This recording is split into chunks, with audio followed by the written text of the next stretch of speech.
Hey everyone, I'm Julie Gunlock, host of the Bespoke Parenting Hour. For those new to the program, this podcast is focused on how parents should custom tailor their parenting style to fit what's best for their families, themselves, and most importantly, their kids.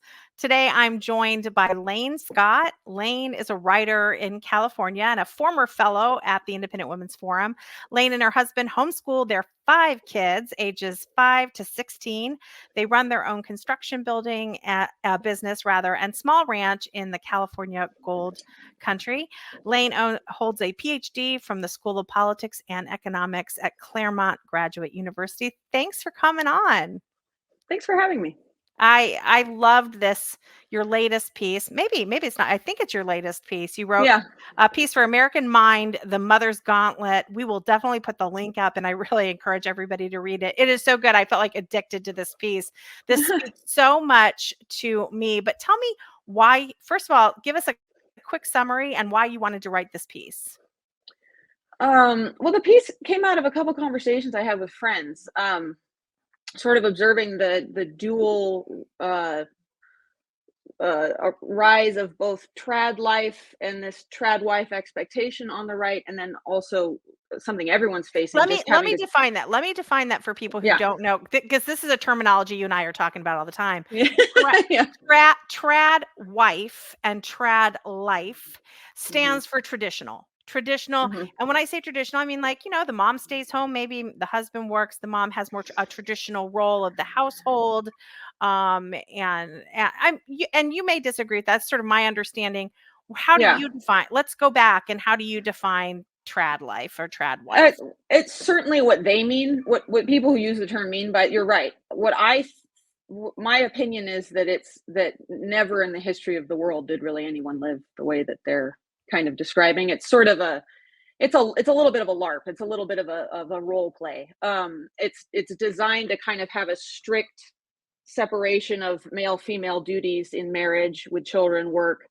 And one of the reasons I wrote the piece was just to say, well, if you're going to tell women, like, cool, like, men will make all the money and then women can do everything else, but also none of the institutions that women and men have always had to help raise their children work anymore. So you have to be a trad wife and reinvent all of civil society. That's basically it. So my friends and I were talking about this and being like, first of all, what is so appealing about kind of the modern woman's sort of track where you go, you work and stuff? Because I've always worked. I love working. I've worked from home for most of my married life. But I've always worked. I think that working class women, middle class women, often worked. Yeah. So it's a little bit, but my husband obviously most of the time has made more money per hour. His time is higher pay. Yeah. But I've always worked. So the conversation I had with my friends was just sort of like, why is this idea of staying home and then further pulling your kids out of school and homeschooling? So 2 things: staying home, not putting kids in daycare, not working, and then homeschooling them. What is that? What is terrifying about that? If it's so wonderful, why don't all women jump to the chance to do it, right? Yeah. And then also, why what could we say about it that might be illuminating to people who just say, like, look, it's simple. Nothing works anymore. So marry a trad woman and she can just reinvent civil society. It'll be fine. Like, just make it just from like Boy Scouts to school. She'll just invent the whole thing, right? Well, I think one thing that I really loved about your piece was that it sort of demystifies or debunks the idea of trad wifery and trad lifery. And because you're right that there's a way in which, and we can talk, I have a little clip I want to play. I also want to talk about some of the conservative men out there that talk about this trad life. And I got to say, one thing that kind of irks me is they sweetly compliment their wives as being these trad wives, but like, they almost pretend that their wives don't have complexities and don't have self-doubt. And yours was so honest. There's this line I love: the misery of comfortable women is a great paradox. You say, why Yeah. should someone who is Yeah. provided for, who is set up with middle-class lifestyle in order to simply take care of her own children all day long, Right. be unhappy? Why do so many women run from it? The difficulty women face in staying home and raising their own children is the subject of countless books and articles, the launcher of 1,000 Twitter threads. The majority of people are tired of hearing about it, and I don't blame them. It reeks of coddled selfishness and lack of self-perspective, or lack of perspective. And then you talk about there are risks. There are these great, I love this part where you talk about there are these, it's so funny. I told you earlier that I color coded this whole thing, and this whole article, because I loved it so much. But you talk about sort of, there's also pitfalls, like it sounds, I mean, to those working, these jobs, their kids are in daycare, it's always a rat race. They're always running around. They have terrible guilt. They may look at what we consider a trad wife and think, oh man, how lovely it is. But then you talk about when you're like home alone with little humans, and there's no one there's no manager who says like, did you hit that deadline? Did you do these things? And that brings up a whole new set of things that you kind of don't have anybody making sure you're doing it right. Tell me a little bit. There's no, that's what and then we'll play the clip. That's what my friends and I were able to identify as really the crux of the difficulty, the fear. And I want to be clear. My husband when we were dating, he said like, look, you can work or not work, like whatever you want to do, but we're gonna make enough money so that you can work or not work. And that's been true. I've worked or I've not worked. So I practice tradwifery, actually. So I can't be too harsh on it, but we're devout Catholics and all the rest of it. But the image that's put online, and the way that people talk about it, particularly people who have spent half their lives in another way. So like, I'm a convert to Catholicism. My family, my mom worked full time. She had a master's degree. Like, there's a lot of just higher education. There's a lot of just modern, my brothers are both raging liberals. Like, everybody in my family kind of started one way. And if you decide midlife, or even the very beginning of having children, that you'd like to just like jump on this trad train, it requires to take your children out of school and all the different structures. And you know this, Julie, from your time in the lockdown, to take kids out and suddenly say like, oh, we're just going to DIY that. Like, we'll just do all this stuff. You can do it. Like, I have done that, and I'm happy that I did it. And it's been a wonderful, like, just happy, great life that I've had. And I feel like we've been somewhat successful. My oldest is 16. I think my oldest three are about as old as your kids, 16, 14, 12. And then I have two littler ones, but, we're happy that we did that. However, what people don't understand is that those institutions that society has established to help us raise our children do much more than the curriculum. And because curriculum is something that you can sell and package, for homeschool moms, and dads, that tends to be the thing you focus on. Well, let's just get the right curriculum and then everything will be fine. That's like 5% of doing it. The bigger thing is creating, so my husband and I are kind of free range parents, but we don't let our kids like go to downtown Stockton and just wander around. So we've created kind of a large bubble around our kids, and we have 10 to 20 families that have the same cell phone rules and the same media consumption rules, and generally the same parenting philosophy. And they have a wide area to have a lot of freedom in that bubble. But the bubble is absolutely created by the parents in order to give the kids enough freedom to have self-government, to have free time, to not be scheduled all day long, to have room to kind of experience the freedom of childhood. But because our culture and our institutions are so diseased, you really can't achieve that 1950s, or even if it existed then. You can't just say like, oh, I'll see you when the streetlights come on. Like, that's not a thing anymore. So the task that is in front of conservative, or just really actually, it's not just conservative. I have a lot of liberal homeschooling friends. It's any parent that has lost faith in the institutions that used to help us raise our children. You have a multi-level job in front of you. And most people, the dads want to be involved, but most people, because of this trad idea, think, oh, the wife will do that. But really, if you're thinking about creating a community of parents that you trust, that you could have kind of a little community within the larger town, that maybe, there's some people you trust, but maybe you wouldn't totally let your kids just wander around, do whatever. That community requires both parents. And in some ways, as the kids get older, it requires the dad more. The dad is the one who takes the kids from, about 9, 10, 11, and really starts to say, like, okay, this is what the world's going to expect of you. This is what you are going to need to be accepted and successful at, in the workforce. Well, I think that really parenting is at a weird place. Yeah. I think there is, everyone talks about how the public schools failed us and our institutions failed us.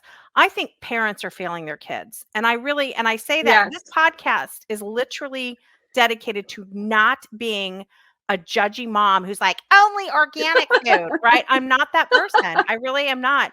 But honest to God, it is shocking to me what is going on in these schools and what people are okay with. Secrets being kept with them. You talked about you're like, oh, well, I have liberal friends who care about this stuff too. I do think that it breaks down political lines, because I see liberal parents who just don't. There is in my town. Now I know you're in California, but here in in Northern Virginia, 9 children overdosed on fentanyl at school. Gosh. Yeah. The schools did not alert the parents, and did not alert parents community wide, saying we've had 9 fentanyl overdoses in the last couple weeks, and there's an election. I mean, the election day is tomorrow, and there's a very good chance some of these school board members who were okay with keeping secrets. Now, look, I live in a very, very liberal area of a deep dark blue section of Virginia. But when I hear people say, "Oh, liberal parents are care too," I'm like, "Do they?"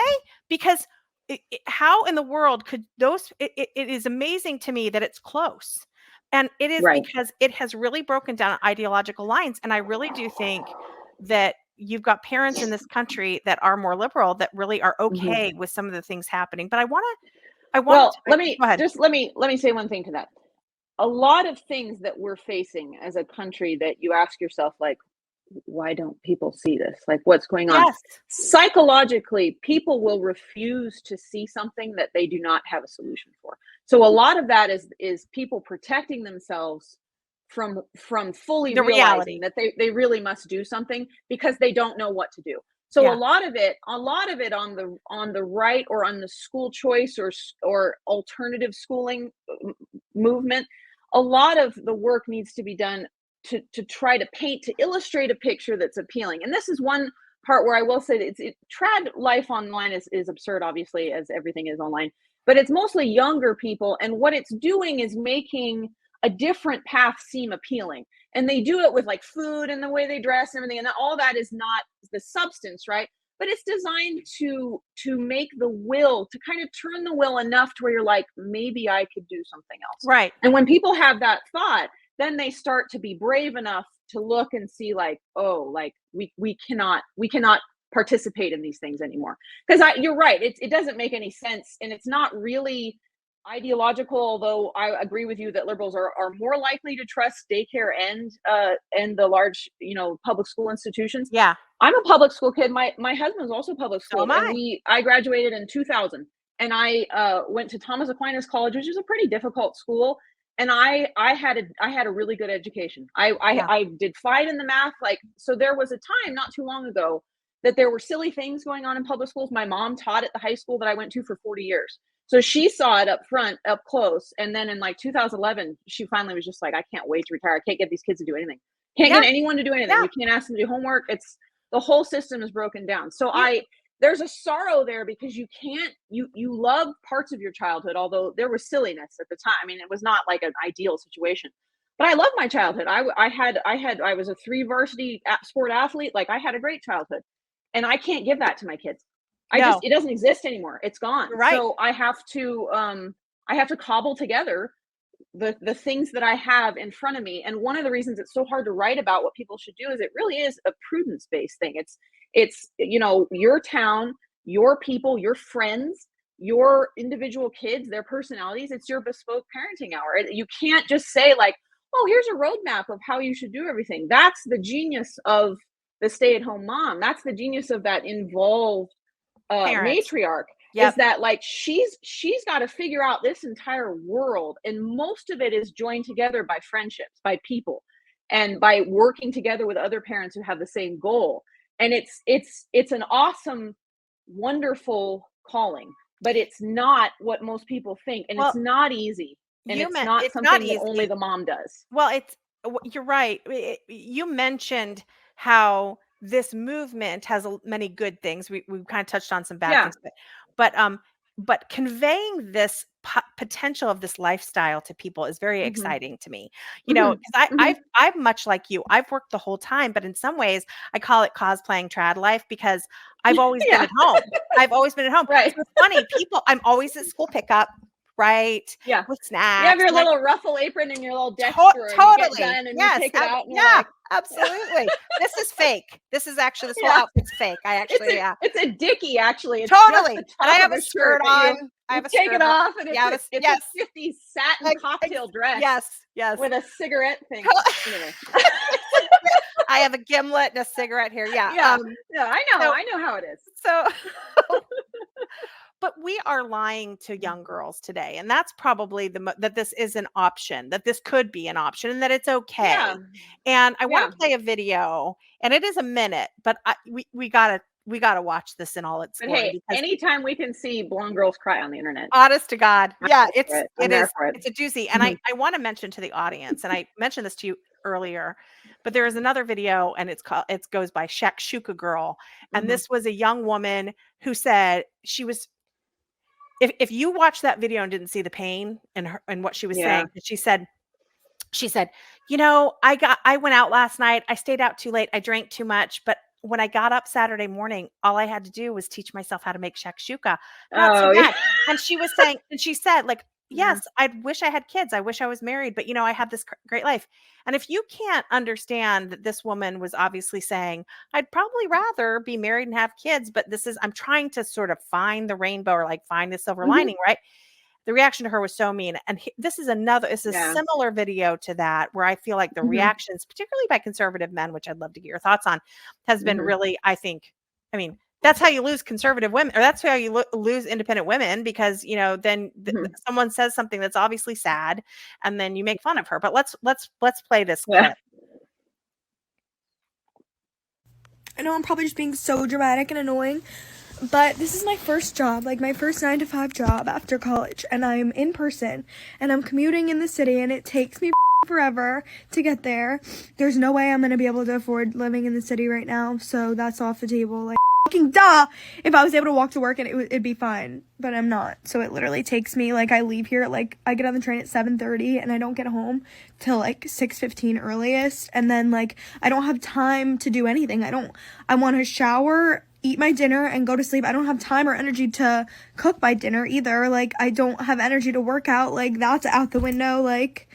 I'm so upset. Oh my God. Nothing to do with my job at all, but just the 9 to 5 schedule in general is crazy. Being in the office 9 to 5, if it was remote, you get off at 5 and you're home and everything's fine. But I'm not home. It takes me long to get home, and people that drive to the office, you don't get off at 5. And I know it could be worse. I know I could be working longer, but I literally get off, it's pitch black. I don't have energy. How do you have friends? How do you have time to meet a guy? I don't know. How do you have time for dating? I don't have time for anything, and I'm so stressed out.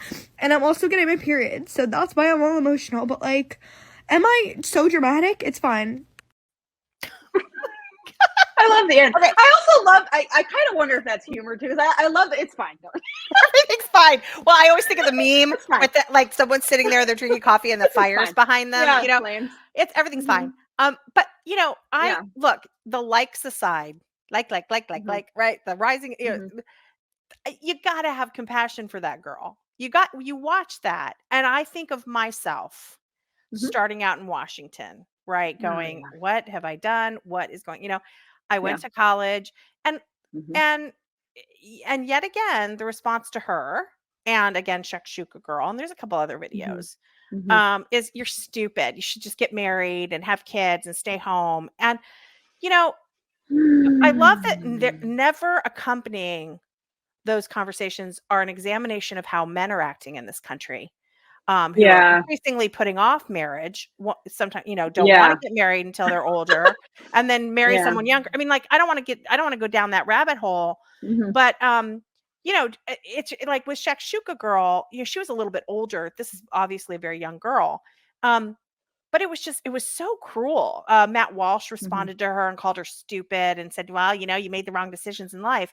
So how do you Yeah. react to this video? At the very least, our tone is a little a little off. This video, I think, like, yeah, that doesn't sound very fun. I mean, most people. Okay, so a couple of different things. She's running up against, and what most people running up against in their 20s is the life is a series of goods that you want, right? Usually you start out with, like, I want to be rich, or I want to be pretty, or and as you go along, these inferior goods show their true colors, and you kind of fall out of love with them for the sake of something better, a better good, right? So humans don't think like, oh, that's bad and I want it because it's bad. Usually you say, like, you're attracted to something good in it. And so she's doing the 9 to 5 or whatever, because that's what people do, and she wants to have the things people have. And she's coming up against the reality that she's sacrificing happiness for an unknown period of time. I mean, these Right. kids, the way the real estate market is now, my husband and I bought our first ranch in 2009 when I was 27 years old. And it was after the crash. Like, we got into the California real estate market. It was hard, but, like, it's not as hard as it would be for this girl We now. were the same way. So Yeah. right. So older people have to remember, like, just go on Zillow and, like, find a house that you would find that you would not be horrified to live in your town, and see what the monthly payment and Right. I mean, you'd have to put 100,000 down, and then you'd be paying $4,000 a month for a dump that you would rather be dead that than needs living. that needs So, renovation. right, of course. So some of it is just a difference in the economy and what these kids are facing. But for all of us, we see something and we're attached to something. We think, I want that. And then you go on that road and you think, this is ceasing to be worth the good things that I'm sacrificing to have it. And that's a normal adult. See, like, a lot of people saw that and saw, like, oh, she's close. Like, if you just were able to describe something better, something slightly more achievable, something that wouldn't require sacrificing 15 years of your youth to attain, and then maybe when you attain it, it's of dubious worth anyway, right? So this is a very normal thing that kids go through. I think men sometimes have a hard time responding to that just because of her tone, and there's a lot of different things going on there. I think it would be better to not respond to the emotion of it all, and to be more strategic and looking at that and thinking, like, this is a common problem. It's a normal thing for kids to be like, I can't believe I have to spend the next 10 years of my life doing this, leaving it dark and getting home when it's dark. And she's saying kind of key things. How do I make friends? How do I meet someone? Date. How do I have a life? And you're right, Lane, because Yeah. that area has also fallen apart. Like, Right. And that's what actually makes you happy. Yes. Like, all of that, working is something we do in order to afford our life. I don't know how you met your husband, but I met my husband at work, because we didn't work virtually. We went to an office. Yeah. I went to an office. He was 2 doors down. And we would flirt, and there was this whole very in a way, like, I'm startled by the traditional way in which we started dating and got engaged, and that also is gone, in large part. Right. Yeah, and it's there are just a million. Okay, when society in general breaks down to the point where it's no longer the fringe people that are exiting the main institutions, it's now the normies. Because, as you know, COVID accelerated this. All of a sudden, it was like, not only did they shut down the schools, but when they put the Zoom stuff on, parents on, they were like, no one's learning anything. Like, nothing. This is a joke. Like, it's worse than a joke. And it's the same with everything. It's the same with, I'm sure, Rotary and everything else that all of our secondary institutions are struggling to the point where normal people cannot put their kids in these institutions. When that happens, you have a massive social order breakdown. And I think in some ways, I think it's actually good that we have some time here. Like, I don't hasten the economic collapse. Like, I would prefer for things to kind of like go along, long enough so that small communities and parents who want to work hard at kind of rebuilding some stuff have some time to use some of the newer technology and just the different economic reality that we face, the opportunity to work from home, the opportunity to live in more cheaper rural areas. All of those things offer opportunities for renewal in small areas. But I don't see an obvious policy where we could renew these large institutions that have been taken over and are just, I mean, they're just gravy trains anyway. I mean, they're just designed to pump money from the taxpayer to their constituents. So it's a tall order. It's difficult for young people. I think a lot of older people don't understand because it's just a different world than they don't. Most of us yeah, face. you're right. And so having teenagers getting to be the point where they're going to go to college and make some of these decisions. Yeah. You look at your kids and you just think like, okay, I hope you're not dumb. I hope you're not a moron. We're making sure that you can do math well, you can read and write. I mostly just want my kids to be happy. I want them to know how to make friends. I want them to see their father and I hanging out with our friends and enjoying our life. Like whatever happened to that? Like, does anyone enjoy their life anymore? Like, does anyone think to themselves, like, when my kids see me, are they saying to themselves like, oh, I hope I can do that when I grow up? Or are they saying like, like, oh, that looks awful, like exhausted. So yeah, it's a difficult, it's a huge challenge. Like I said, I've embraced elements of the trad life. If you're Orthodox in your faith, it kind of happens for you, right? You don't have to do a lot of this LARPing because the elements of the faith and actually following the doctrines of the faith will do this for you without you having to do a lot, which is another problem with trad life. They're not exactly religious trad, but they want to have all the trappings of it, and that's I think if people just kind of focus on what they have, focus on the friends that they have, people that during COVID, if you had people you could talk to and say true things to, and you without fear, those are your friends. Like if you were able to identify like this person I can level with, and I can tell them, we might disagree, but I can tell them I'm feeling this way about, whether COVID is dangerous for kids, or I'm feeling this way about the shots, or you don't have to agree. You just have to have someone that wants to live in reality with you. Yeah. You find those people. What we did is we my husband and I met at Thomas Aquinas College. We had a couple friends who also met and married out of that school. And 2 or 3 years after, I'm from Angels Camp, so I moved home because my dad wasn't well. My mom needed help taking care of him. And we convinced those friends to move up and figure it out with us. And we had this one couple, and we don't agree on how she has her babies at home and I prefer the hospital, like Jim Gaffigan, and I want my babies to live. No. I'm with you. She has her babies in a field. No, I'm always like, she has way fewer complications like, than where I do. does the waste go? I'm always like, where?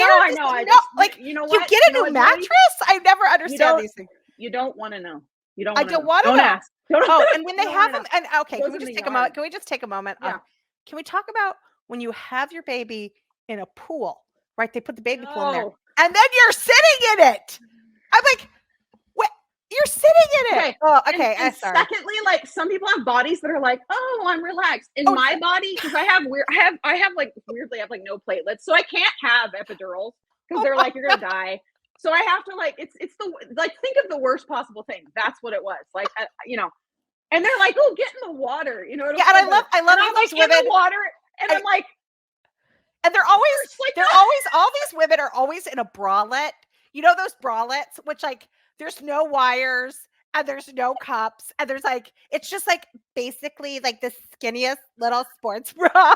And I'm like, my breasts would be like I would need another room for. I do. Some of us are just not made to have pregnancy and childbirth look good. And I'm one of those girls. I do not excel in that area. And I, my husband, he was there for everyone at the hospital, but he was like, please, just, I want to be excused. And I was like, me too. If we could both just, by the end, it was like, what do You're you both have? in the waiting room smoking. That's where my mind is. It's like, you know what? This is barbaric. I'm also going to leave. And that's okay. So anyway, long story short, my friend and I disagree about that stuff. She has like crunchy to the max. She has like a milk, like she does all the things. We can be honest with each other. And we generally are not identical, but generally we can talk to each other about serious things, about how to raise our kids. From that one friendship that we somehow held on to, and we've had a lot of fights over the, because it's a small, they live in a different town now close by, but it's a small community and a small friendship. It's a lot of strain on one friendship. We have from there other, siblings, other college friends. We have a huge group now that full of people, that relatively huge for the 3,000 person town that I live in. But I found that one friendship, that was a true friendship where you could tell people what you actually think. You didn't have to hide from them what you actually think, and they did the same with you. That's enough. And you can get together and you'd say, what are we going to do about cell phones? What are we going to do about dating? What are we going to do about, what this happens? You don't have to do the thing that people miss is that they want there to be a manual, like this is what you do. The manual is the 10 commandments. Like the manual is like a couple of, right? It's not very many things. Everything else is left for prudence. And if you have some people you trust with you physically in your community, you can get together and you could be like, okay, one thing we decided on, we don't do smartphones for our kids. They text and they have phones, and we have like my oldest 3 share a phone. It's pretty hard to get in trouble with a phone, text, and pictures when your 12-year-old brother's sharing it. Right. The main computer in the house, it's in a main room. You have to be with another sibling because they do homework together. You have to have someone there, and anyone can walk through the room at any time. It's not rocket science. You just have to get together and think to yourself, okay, all bets are off. Society is no longer going to solve these problems for us. You think about, like, how do you want your kids to turn out? What do you want your sons to be like? What do you want your daughters to be like? Who can you think of that you admire, and ask them, like, well, how do you think how would your parents handle this, or how would you do this? And you just kind of brainstorm it and you try things. And I think it's the reason I wrote that article. A couple of people are like, oh, this is so depressing. Like, what's the solution? And because I didn't put solutions in it, I said, well, people have to know that there's a problem. They have to know where we are in order to get to the point where it's like, okay, it's not just staying home and baking. It's creating, you're more like a city. You're more like a philosopher king than anything else. Like you're creating a world with a bunch of other basically neighboring kingdoms, where in your house, it's, you and your husband, you have your way of doing things, and not everyone has to do it the same way, but you're kind of, you're joining together with other sensible people who haven't lost their minds, right? And you're coming up with a childhood and a life that your kids could look at and be like, that was really great. Seems like my parents had a really good time. It is harder. But this is the other thing. Your article is so important. Why your article is, we played that clip of that woman crying because she's on a 9-to-5 grind. But what the trad movement sometimes does, and this is why I wanted to have you on, is it says this traditional life will solve all of your problems. Oh no. And I want to read this was so, I loved your last paragraph. If we're going to ask women to stay at home and raise children, if we're going to tell them to pull their kids from school and homeschool them, we should know what it is we are asking. The stay-at-home mom, because this is, and again, I'm interrupting your paragraph here. This is, you are so real here, and there's a lot to romanticize about the life that I've chosen and you've chosen. But you say the stay-at-home mom cannot escape into a system and hide from her own ungovernability. Not only will she tell on herself, and there's a whole thing. You're so brilliant how you talk about her children, her life's greatest work will eventually tell on her too. And I loved your part about how eventually people will tell. If you failed at this incredibly important role. You say it is a monumental task, calling forth resolution and self-possession on a scale that most of us have never practiced. For that very reason, it is ennobling, but it's also severe and demanding road, bereft of honors and outside encouragement. Our advertisements for homemaking should include that fact. This is a spiritual battle not a cakewalk. Expectations need to be set at this level. Otherwise, as my mother said, you referenced your mother earlier in the piece, Yeah. women will flee to the workplace. And my point is that if we're not honest with people about this trad life and this trad wife and all this stuff, then we're going to get Shuka lady and this young girl on there going, I want to go back to work. I don't want to. Well, and worse, you're not going to help keep marriages together, Right. because people will have an incorrect understanding of how hard it is. And men, men have their work, and it's hard for them to see the differences. Chesterton has some good stuff on this, his famous quote about how men do one thing. Most of us specialize at one thing, basically, in our career. Women have to be generalists and do everything for different personalities. Not do everything, but you're creating a world, and you're noticing, like, this child is this way, that child is that way. No, the greatest check against communism is a mother who will look at that child and say, no, you're not number 4,386,000 in the childcare industry or in the call. You're not a number. You're this kid. You like this color. You like this hobby. You're going to do these things. Like, you need to work on these things. That's the mother that most of the time sees that. And it's her genius that thinks that, okay, this particular kid needs this. This particular kid needs this.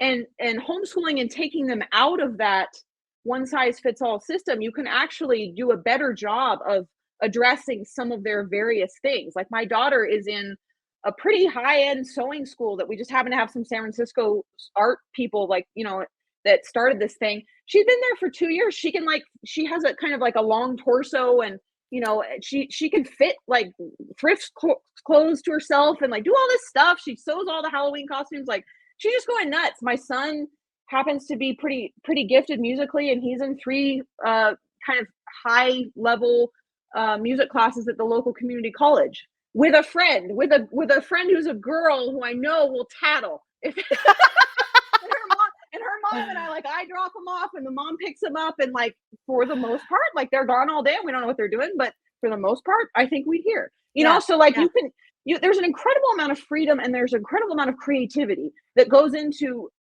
building this kind of life. But it takes an incredible amount of when I was dumb, it's just stupidity, right? When you're young, you don't know. But if you're old enough, that's the trouble with older women, like the one in the video you referenced. You're kind of too old to be dumb, naive anymore. So you properly kind of ascertain the difficulty of what you're about to embark on, and it's terrifying. And so what the right needs to do, people like Matt Walsh and all the rest of it, insofar as they want to address this particular problem, you need to paint the goal enticing enough and real enough to where people want it and can overcome their fear of doing something so different and embarking into the unknown, something they don't know how to do. But what people don't understand, and what I didn't understand when I was, 27, I just ended up here because I needed to help my mom take care of my dad. And we grew up with land. So my husband and I both wanted land and animals and the rest of it, but we didn't know what we were doing. Like, we had no idea. And what you realize later on is, like, people are lonely because they don't try to do things that they need friends for.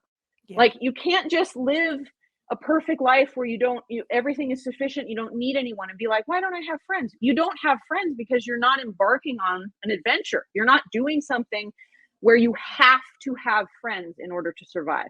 Right. So think about like Frodo and Sam and the 2 guys in Lonesome Dove. Like, the reason that so many of our stories have this difficult adventure and these wonderful friendships to tell that story is because that's what all of us are doing. You don't know how to have a family. You don't know how to keep a marriage together. You don't know how to raise kids, especially if you can't do it the way that your parents raised you.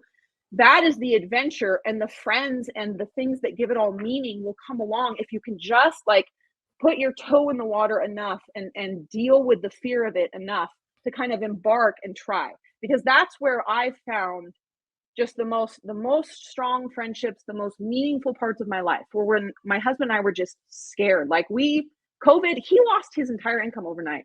Just overnight. We restarted at 40 because he was in the hospitality industry. He worked he was a vice president of a furniture manufacturer that makes furniture for hotels and convention centers. Oh, God. Oh, Lane. And so both of our dads had built houses, and my husband had some experience in construction. And I remember just looking at each other and we were just like, and a lot of local people were like, oh, just shut down the economy. No one's important. And we were like, you're shutting us down. So no one come overnight. And then we had to homeschool our kids. I had my kids in a private Christian school and they were like, hey, it's Zoom time. And I thought, no, I'm not doing that. I'm not having 5 kids or 4 kids on devices all day. And I'm not facilitating that. So it was immediate and we were scared and we had our friends and we figured it out. And now we have, towards the tail end of COVID, and actually all the way through COVID, we had enough people here in the trades and stuff. And we were able to jump into kind of custom home building and stuff. And now no one can touch us.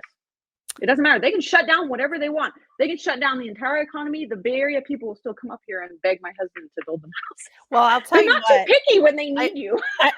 I'll tell you, COVID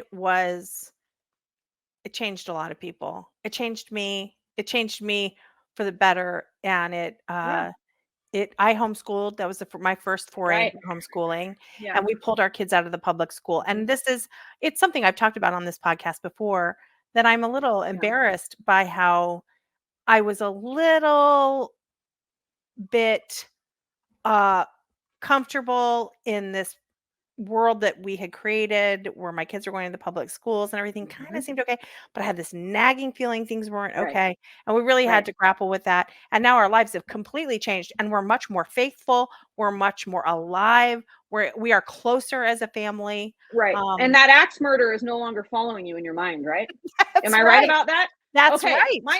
So when I got married, a lot of people homeschool, a lot of homeschoolers go to Thomas Aquinas College. So I have a lot of friends who are homeschooled. I liked being a public school kid. I liked being a jock. I didn't want to homeschool my kids. And I spent the first 10 years of my marriage running away from homeschooling. I started a cottage school to get away from it. And then we moved to our new ranch. And then I put them in the Christian school all the time. Like, oh, please, like, let me not have to do this. I want to work. I want to do all this stuff. I have my ranch, whatever. And I, like a tragic Greek figure, I just ran right into it. Totally like, you're going to homeschool and everything's shut down and it's over. And it wasn't as bad as it seemed. I figured it out. I homeschooled in the home the first year with Seton. I was just like, give me a curriculum. We'll just see if we can do it. And then you train them. Yeah, you just train them that's a lot of training, go do this and bring it back to me. And you have to train yourself to like check their work.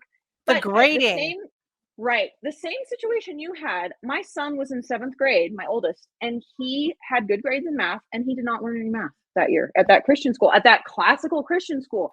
And what we learned is that, it's very difficult to find someone who actually wants to teach your kid math and spelling and grammar. There are a few areas that you're just always going to do it anyway. We found that like we were doing it at home anyway. We had to teach him how to, we had to do the homework and everything else. So when we took him out, it was like, okay, we had like, just like you mentioned on I think a different podcast with someone else, you had to catch your son up several years with math. We had to do that with my oldest.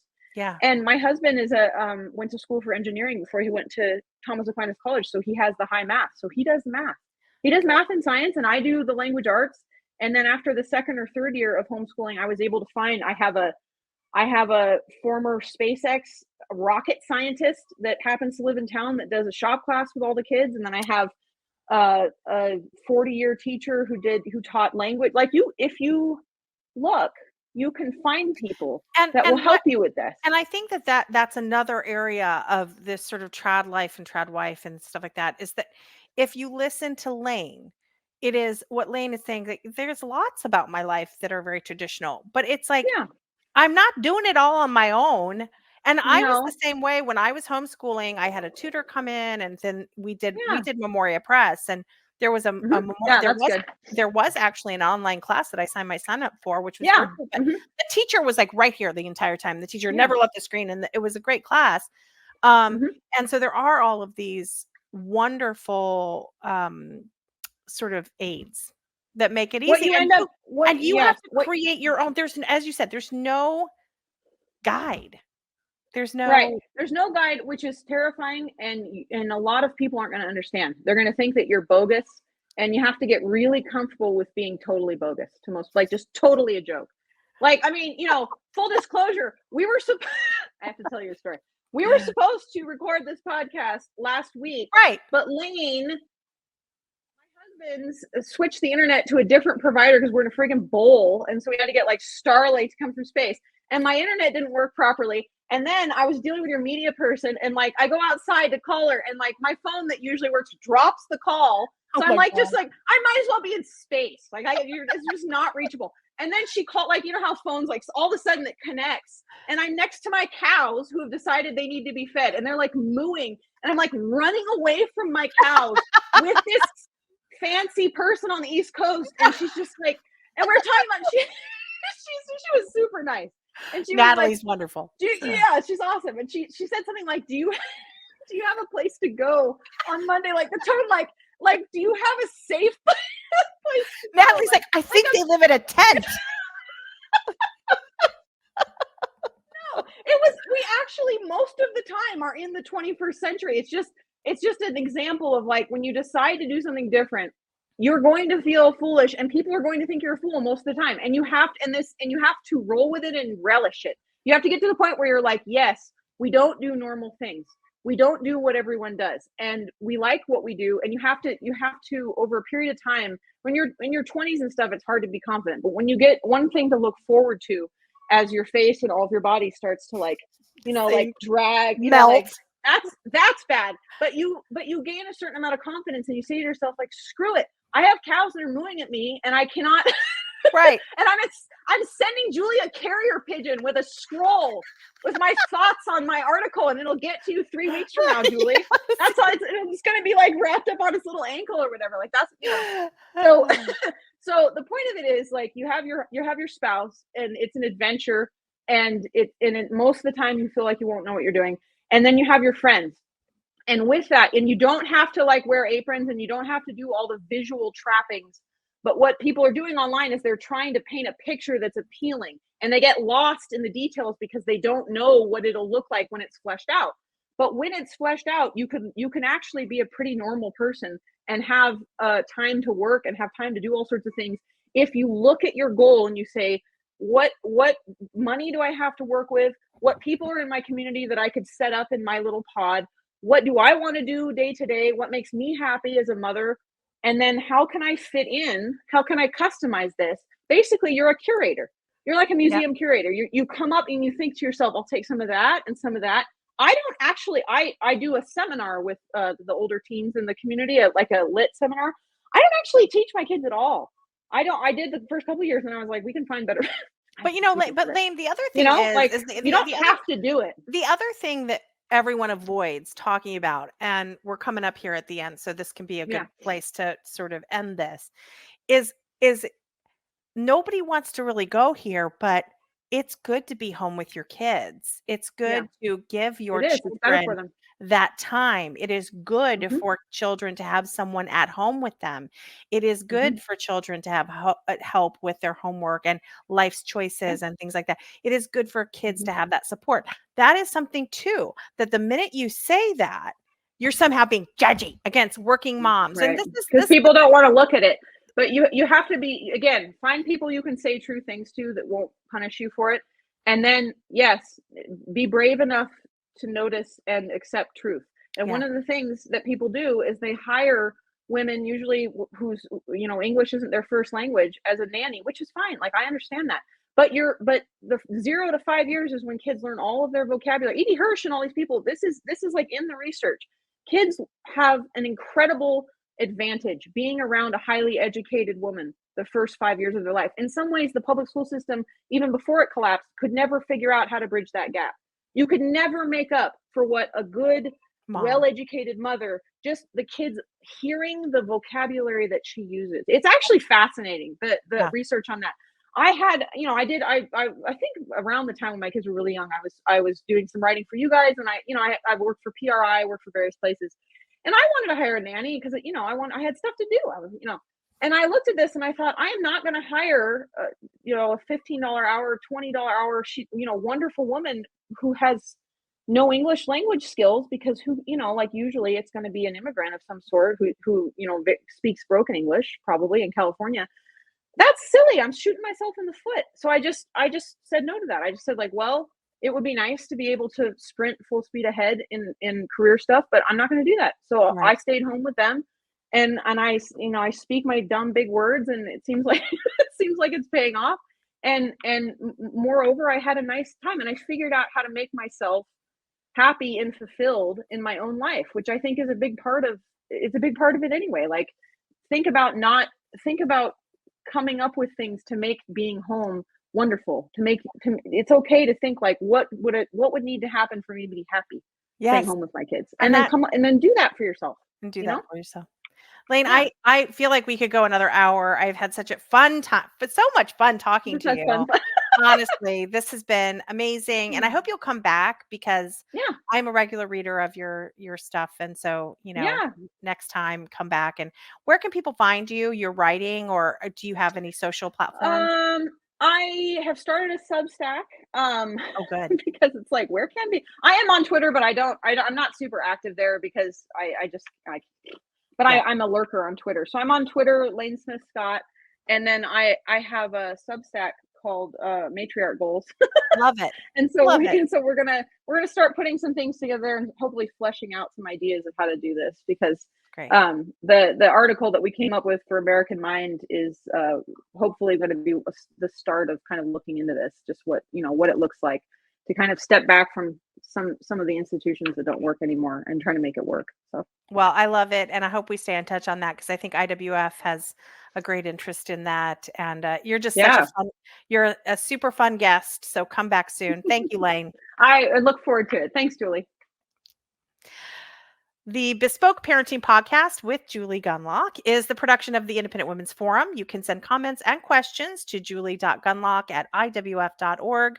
Please help me out by hitting the subscribe button and leaving a comment or review on Apple Podcasts, Acast, Google Play, YouTube, or iwf.org. Hang in there, parents, and go bespoke.